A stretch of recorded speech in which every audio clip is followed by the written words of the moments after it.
everyone, and welcome again to Leaders Uncut. And today it is my pleasure to have with us Barney Stacher, who is the founder and CEO of StacherandStacher. So tell us, Barney, tell us about StacherandStacher. Speak about your background. What is the company about? What's your vision, your mission, what you bring to this world? Well, that's a loaded question, but thank you. Yeah. My experience is really very broad. I've had the benefit and the curse of having had experiences in food and beverage, hospitality, restaurants, hotels, with companies like Hyatt as well as in the private sector. And that's where I cut my teeth, learning service first, though it was sort of in my nature, and identifying opportunities to fulfill needs, and then moving into retail. I spent some time with Macy's as a buyer in their.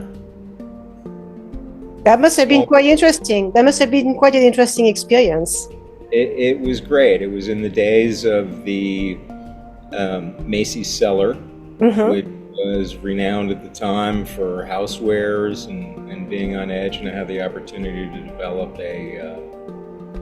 what was called the diner shop with them in Macy's cellar, which was restaurant quality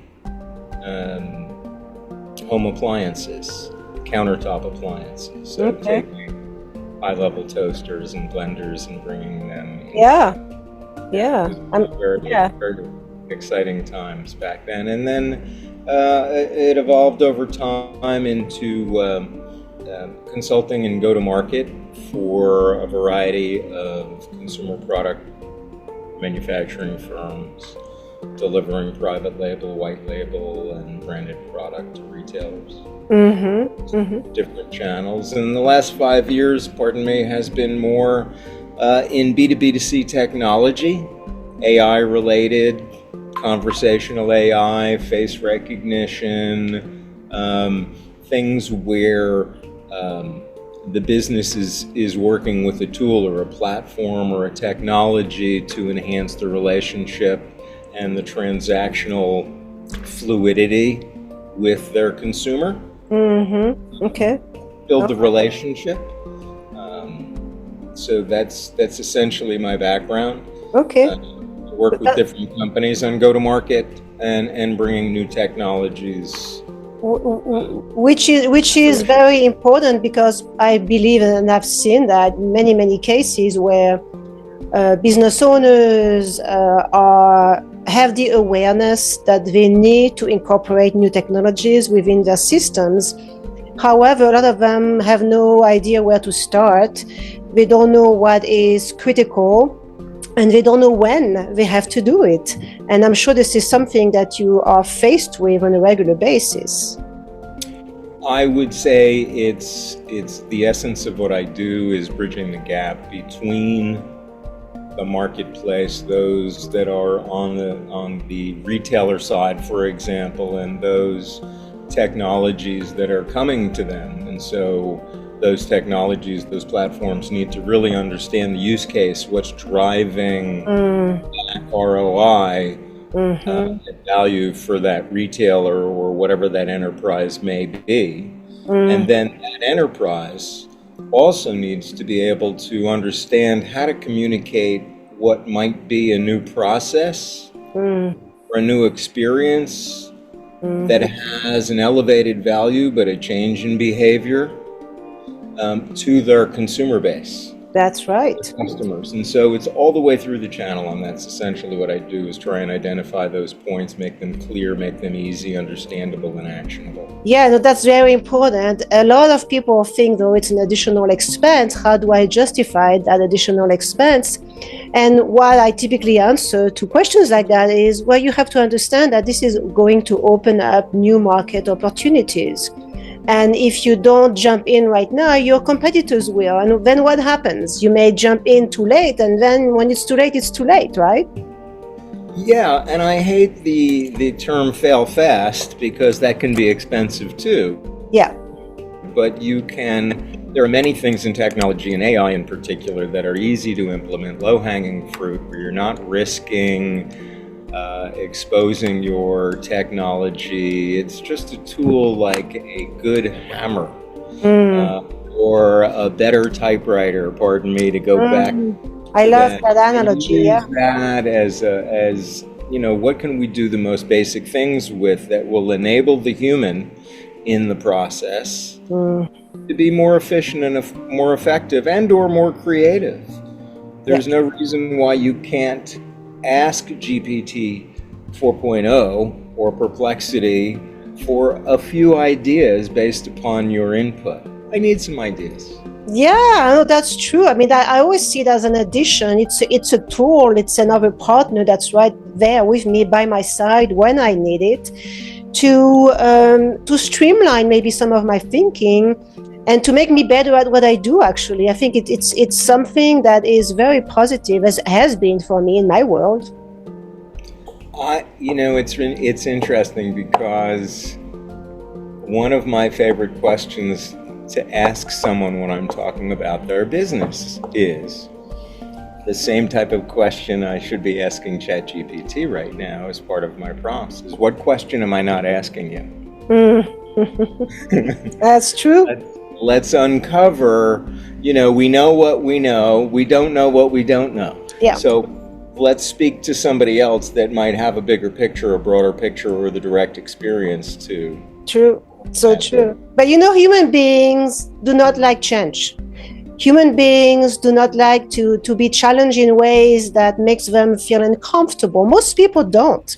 However, entrepreneurs are used to that because change is part of their daily routine. You have to face change all the time. You have to be open to having to adjust what you're doing on a consistent basis. And that's what makes great teams. And I know you work a lot with high-performing teams to help them surpass their goals, which is more and more difficult for them because very often their goals are bigger and bigger every single year. So can you speak about this, how you work with corporations to lead their high-performing teams to surpass their goals and how they can do that?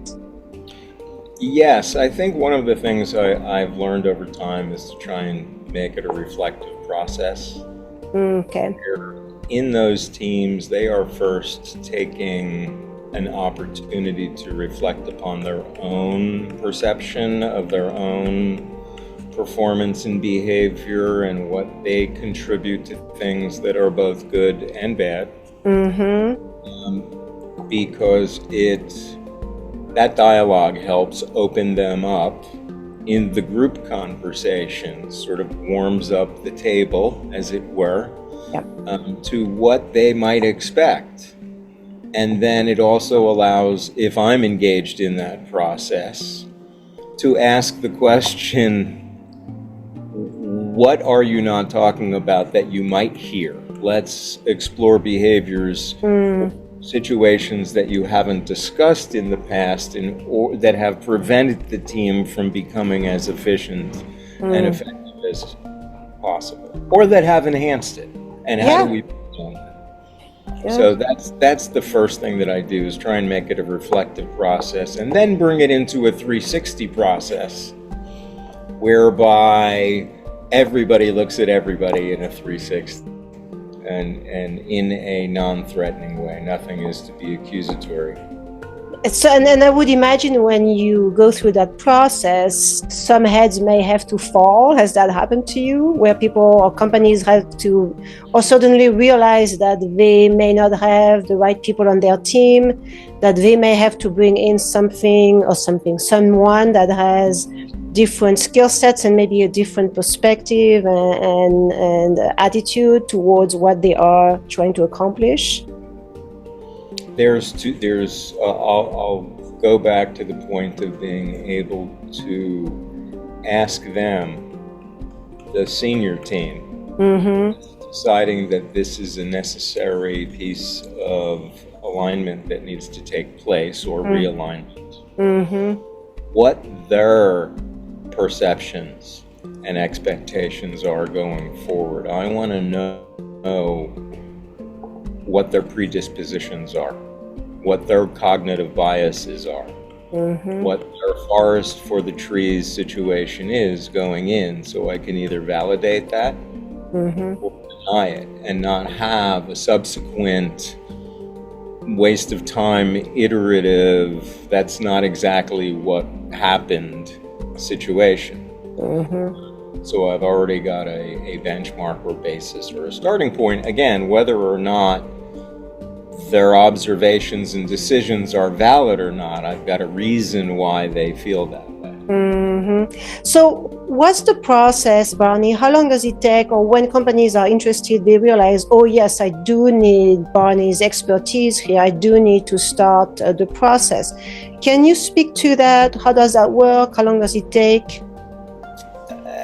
Okay, so again, because of my adult ADD professionally, and I do so many different things, but if you're speaking to the team building and executive management, that can be anywhere from a 90-day to a full year, as somebody who works on a twice-a-month basis with the team, once monthly with the leadership in addition. It really depends on also is this a crisis management situation? Are they having a gap in their leadership? Are they hoping to have a gap in their leadership? To address your earlier point is, are they about to transition and identify how to restructure? So it's flexible. Other clients sometimes call me just for, I need to use you for a day to bounce some ideas. Okay, so you have, it seems like you have a lot of flexibility as to how people can hire you. It's about a question and answer, an iterative. Okay. I'm here to ask questions, and I'm here to question your answers. Okay, understood. Understood. Are there any specific industries that you specialize in, or are you working with a broad range of verticals? So in my experience with AI, which has sort of gone through the COVID period of how do we deal with things with complete isolation, to how do we re-engage. First everything was, of course, Zoom and masks, and even if you're in, down the hall from people. And again, I've discovered the importance of human to human, not discovered, rediscovered, revalued the importance of human to human conversation and connection, one to one. And in small groups or big groups, but live, real, in person. So I'm working with things that are technologies that are force multipliers in that. So again, more towards B2B2C technology. I work with a company called Storee, STOREE, .ai, which is essentially, in this age of avatars and voice duplication and recognition, is a conversational AI retail manager assistant. Okay. Really great, cutting edge. It's from Israel. It's got some great traction with European and in the Emirates countries. Okay. In the US. Okay. All right. And another is in the digital business card event management space, because we all want to save a tree and get the stack of business cards off our desk. And True. a platform and tool for that, it's called mtap.io. And again, working with them on connecting to the use case, the audience, the explanation of it, the value chain, and making human connections in the process. Yeah, well, I mean, that's so important. We've all suffered from that, right? In isolation is still very prevalent. I'm seeing still a lot of people are trying to figure this out and work right now at changing this. Actually, a lot of them are actively seeking to change their way of life. It seems to be, I mean, I've seen that many, many times. Have you experienced that too? Well, I think COVID certainly, in my experience, was that it made faster things that were already changing. Yeah, yes, I think so too. It's speeding things up. Yes, I would agree with that. And that goes towards, divisiveness. Separation and isolation is happening, continues to happen because of changes in the media ecosystem. Yeah. And so faster. AI is certainly moving everything faster. I think that's part of the challenge. We as humans were not really built for that level of fast. So hopefully it enables us to have more time to be slow. Yeah. Yes, I love that. True. Right? I mean, I agree. I think for me anyway, I think it really made me realize that I have to take time to just stop everything for a while, for an hour, if I can, for an hour or two, and disconnect from the world, because otherwise it becomes very unhealthy. I really believe that. Well, I'm a fan of movies and technology, and I follow what's happening in AI, generative AI, and the amount of energy and resources that it takes to operate things like Bitcoin, the blockchain, and generative AI. As humans, as you just said, we want to unplug from this thing, but we are constantly attached to it. Yeah. We are using our precious resources of air, water, energy, and our time to be plugged into dopamine. Yeah, but it is becoming addictive. We are completely addicted to it. And the younger generation's even worse. I mean, they are in a complete panic mode. Most people, anyway. You are in a complete panic mode if you lose your phone for 5 minutes, right? I was saying to someone the other day, and I have a 22-year-old son who's in graduate school, and I think back to when I was 22 years old, and how often did I speak to my parents? Did I expect to speak to my parents or hear from my parents? And what that level of constant is as an impact on our generation. Yeah, well, society is evolving. Society has always evolved. I don't think we have a choice. We cannot stop society from evolving. All we can do is adjust to it as best as we can. Use the tools that allow us to stay sane and alive. Yes. Get a massage once in a while. Take a walk without our phone. Right? Yeah, I mean, do something you love. It's very important, because creativity is still there. There are many ways of being creative. You are creative with technology. Some people are creative otherwise. And there's ways to combine both. And even if you don't want to combine both, it's okay. Just find your peace within that changing environment. Right. Find your peace wherever it may be. And I think, my hope back with, I've been around long enough, the internet and the web and its productivity tools were hopefully allowing us to have more time to be able to spend being human to human, and then having an evolution of self-care and care for each other, which hasn't happened. And now AI is that new hope of maybe that will happen. But my fear is that, it will run amok like any powerful tool. I think so too, but I also think that we are going to get back to some sort of localization of services, whereby we will have to meet each other in person. And I think what will trigger that are economic opportunities. I'd rather use the word opportunities than challenges. Economic opportunities that will make us realize that we have to build a local network that will be essential for our survival. I am 100% in agreement with the localization process. That's a transition that we're going to have to make because of energy, because of any number of things, the continuing speed and access of information in disparate locations, but the need to grow it in your own backyard. Yes, and that's so much healthier too. I mean, there's a huge, now we had to other topics, but there's a huge nutrition challenge in the United States. The quality of food is declining by the minute. The outbreak of listeria, right, is a current one as well. So processed foods, plastics, all of that, which we need to, which are, as you say, are opportunities. So, okay, so maybe we all have to go back to glass stuff and metal. Yep. Okay, let's do that. Yes. We can do that. What's so hard? We did it before. We did it before. And this is the thing what I really want people to open up their eyes here, but also open up their mind, because we are heading to places where we will have to be adaptable. We will have to be flexible.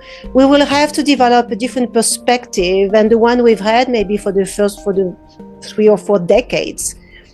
Things are changing, and our mind has to shift at the same time, because otherwise, I really believe people who are not able to do that will decline or not survive. Oh yeah, they're going to be relegated to a different place, wherever that place may be. It's not going to be engaged in anything. They will be part of that dopamine matrix flow of energy. I truly believe that. I mean, that's so important. This is why I keep repeating this, but it's so important to communicate that message and to guide people into that type of mindset. Right. Well, what are you finding in the technological human space, whether it's a platform or a piece of physical technology, that you're finding is like makes you hopeful? That's not one special one. I should not say that. I think AI and robotics and robots in general, personally, hey, it's my dream to have a robot that's going to clean up the house, cook for me, do the chores I don't want to do, because, hey, this will give me more time to do what I love, really, to be creative, maybe to impact society in a different way. So I am actually excited about this when I hear so many people say, this is dangerous. Robots are going to take over the world. They're going to kill us. I don't think this way, right? It's going to help me get my groceries home. Exactly. I was having this conversation yesterday with someone, and he came up with a novel idea, because now they're promoting these pods, which follow you around town to do all your shopping. Well, the grocery store needs to have those pods. There we go. That will follow you home and then come back to the store. I love it. I love it. I mean, my God, this is valuable. I would pay a few dollars for that if it allows me to do something else. Because you would be paying the grocery boy, the bag boy in the old days. See, but that's the issue. To me, that's sort of like, as a community, as a culture, as a species, that's the issue. Are we losing our engagement with the bag boy? Are we no longer getting the osteoporosis avoidance by having to carry a couple of bags home, or even push? Well, I think you can see, personally, I would rather go take a walk with my dogs than go grocery shopping. Amen. That to me is healthier, to be outside, outdoors, in nature, with my pets, having a great time, because it's better for my mind, for my soul, for my body, for my overall well-being. I mean, I don't need to go grocery shopping for my well-being. Right? I was just in Soho on Sunday, and it was the worst place to be, because it was just so crowded and packed with people. You just don't, yes, let's all go outdoors with each other. But nature is another thing. I'm noticing in a lot of younger people, they do not like to go in nature. It's almost scary for them, thinking, why would I even do that when I can watch a great movie on Netflix? Well, right? It's also a generational exposure to, or lack of exposure to, lack of a better word, dirt. growing up outside in the backyard, digging a hole. I know, I agree, but that has to come back. And I'm an optimal optimist, an eternal optimist, not an optimal. I'm an eternal optimist. And I always believe that when something goes out of whack, becomes very unbalanced, somehow something forces us to get back to something that will rebalance everything out. And I think it's a universal strength. If you believe in God, it's a godly power that is always there to bring things back to where they need to be in order to avoid a complete collapse of our system. Mm-hmm. We hope that the collective. Yeah. Exactly. The collective is always here. So anyway, this is great. I just love this conversation with you, Barney. So if there's one thing that you would like to say to my audience, something positive, something inspirational that you'd like to share, maybe an experience you've had that has changed your life, I would love to hear it. If you don't mind, that would be wonderful. Sure. My philosophy is always be kind and smile. They cost you nothing.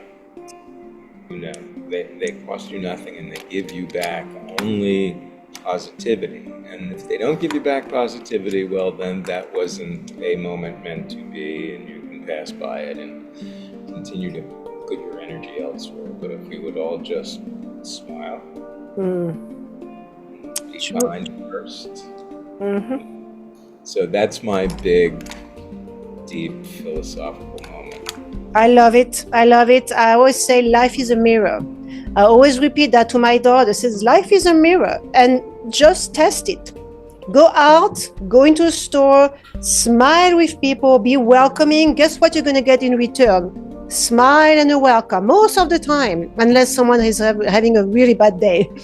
But if you go there with anger, with negative energy, you're going to get exactly the same thing back. Absolutely. And instead, what we wound up is with Catherine and Barney here. There we go. Sharing, I would say share the good, share positive vibes. There's too much negative out there. And this is why I'm doing this. This is why I'm speaking with incredible people like you, Barney, because I learn something every single time. But also, I want to spread those positive vibes, because everything is energy. And the more we do it, the more positive energy we can share into this universe. Amen. That's why I'm here. I really appreciate the opportunity. Wonderful. Well, thank you so much. So if people want to get hold of you, Barney, how can they do that? The best way is by way of my website. Okay. It would be StacherandStacher.com. Okay. We'll be able to provide a link at some point to that. Okay, wonderful. So thank you so much. Really appreciate your time. What a great conversation. I'm feeling already uplifted for the day here. This is wonderful. Thank you. Great. Enjoy. Thank you so much. Thank you, everyone. Thank you again for watching. Please share Barney's story on your network. Also, subscribe to the channel, because it helps us. Also, when you subscribe, it grows the network. It allows us to do more. So don't hesitate to do that. And thank you again for your time. And we will see you next time.